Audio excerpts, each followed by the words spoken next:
सभी लोग खास करके जो धर्मों में थोड़ी सी भी आस्था रखते हैं वो अपने माँ बाप से, अपने बुजुर्गों से यह सुनते आए हैं, हरी रस होता है, अमृत होता है, आबो हयात। वो माली का रस जिसे अमृत कहते हैं या हरी रस कहते हैं बड़ा जबरदस्त होता है। आदमी उसे पी ले तो अमर हो जाता है। और इस अमरतब को पाने के लिए कितने लोगों ने जाने गंवा ली, कितने उल्टे सीधे लोग काम करते हैं। ये बुजुर्गों से लोग सुनते रहते हैं कि आपके बुजुर्गों ने आपको बताया कि भाई ऐसे अमृत होता है, हरी रस होता है, आबो हयात। आखिर वो कहाँ होता है? छोटे होते बच्चे सोचते हैं यार वो आसमान में होता होगा, या फिर सोचते हैं शायद पाताल में होता होगा। फिर वो है कहाँ और कैसा है वो हरी रस, अमृत, आबो हयात? वो हरी रस, वो अमृत है कहाँ? बाहर कहीं नहीं है, वो आप सबके अंदर मौजूद है। तेरे अंदर खजाने भरे ओ भाई, तेरे अंदर खजाने भरे, क्यों ना उनका ख्याल करे तू, क्यों ना उनका ख्याल करे। आपके अंदर खजाने भरे हुए हैं, लवरेज है परमपिता परमात्मा की तरफ से आपका अंदर। आपके अंदर हरी रस है, अमृत है, आबो हयात। नाम अलग अलग हैं, बात एक ही।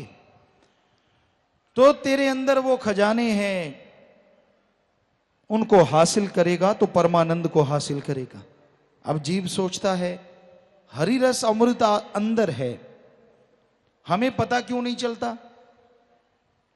अगर आपकी आंखों पे पट्टी बांध दें और आपको रास्ते पे ले जाएं और आप कुएं में गिर जाओ तो आपको क्या लगेगा कि आपको पता क्यों नहीं चलता?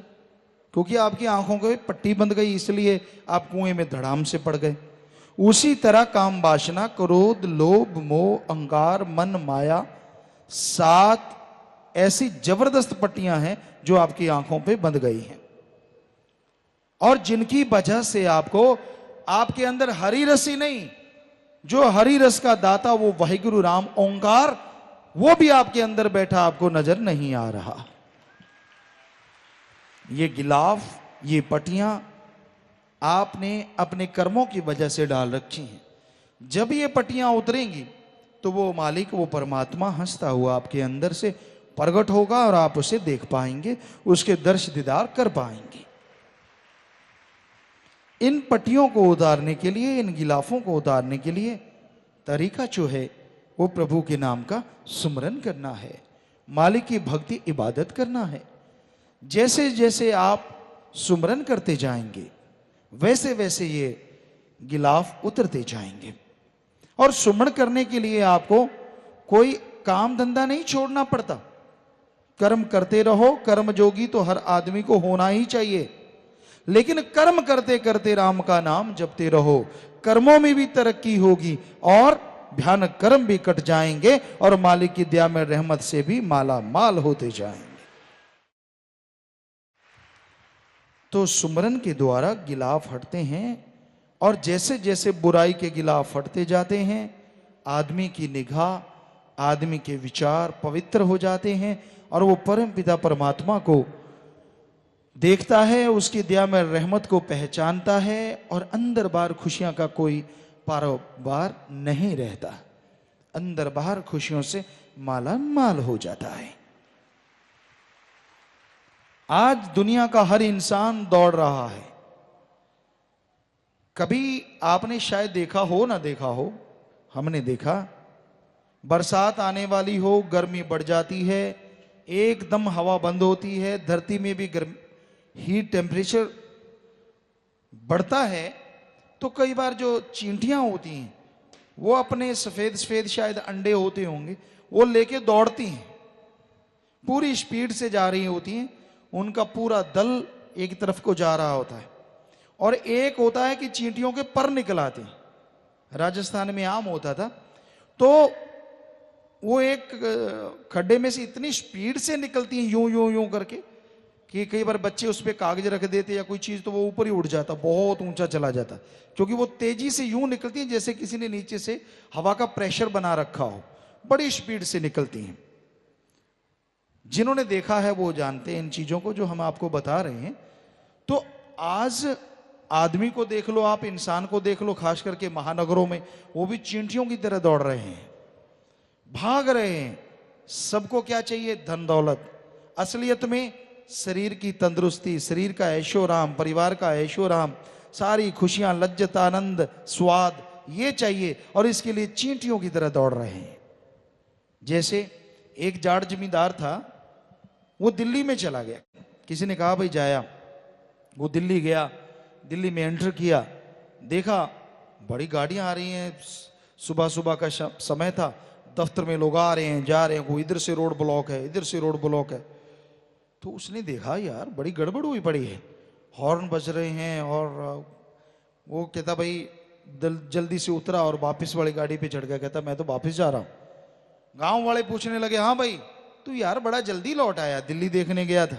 कहता ना ना, मैं तो दिल्ली के बाहर से भाग आया। कहते क्यों? कहता पता नहीं क्या दिल्ली में आग लगी थी, सब लोग भाग रहे थे, तो मुझे लगा जाने का क्या फायदा, जब सारे बाहर निकल रहे हैं मैं भी भाग लिया बाहर की बाहर।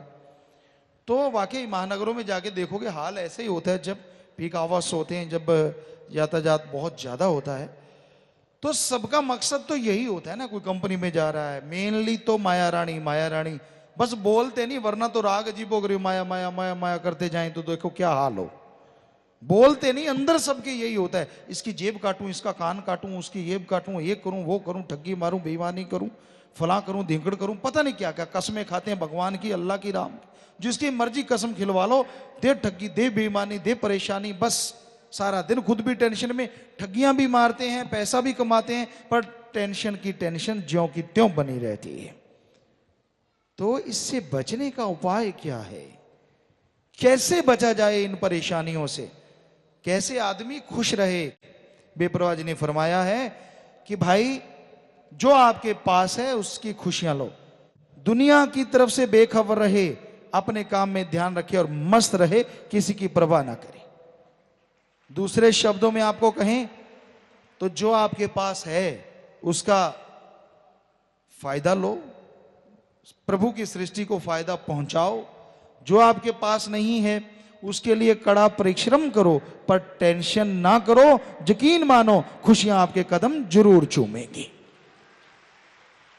अगर टेंशन लेने से, अगर रोने धोने से किसी का काम धंधा चले तो सारे परिवार को रोने बिठा दोगे, रोते रहो भाई जब तक मेरा काम नहीं चलता।